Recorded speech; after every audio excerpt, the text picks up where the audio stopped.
Ang isang lingkod po ng Diyos hindi nawawalan ng pag-asa.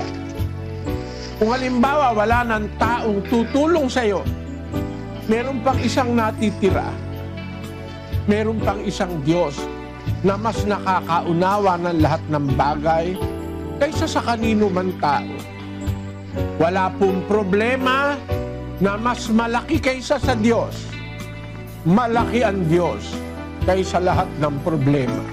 Magtiwala lang po tayo, humingi tayong may pananampalataya.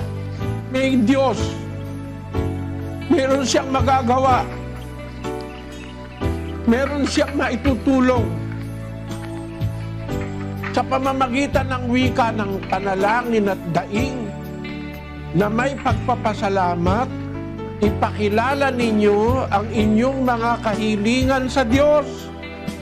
At ang kapayapaan ng Diyos na hindi masayod ng pag-iisip ay mag-iingat sa inyong mga puso at sa inyong pag-iisip kay Kristo Jesus.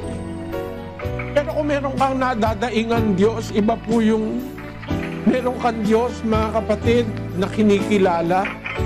Meron kang Diyos na kinaglilingkuran.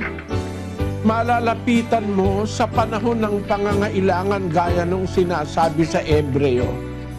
Magsilapit nga tayong may pagkakatiwala sa luklukan ng biyaya upang tayo magsipagtamo ng awa at makasumpong ng biyaya upang tumulong sa atin sa panahon ng pangangailangan. Mga kababayan, mga kapatid, darating ang araw, kakailanganin natin ng Diyos. Merong mga panahon, kailangan natin ng asawa, ang kaibigan, ang anak, ang magulang, kailangan natin.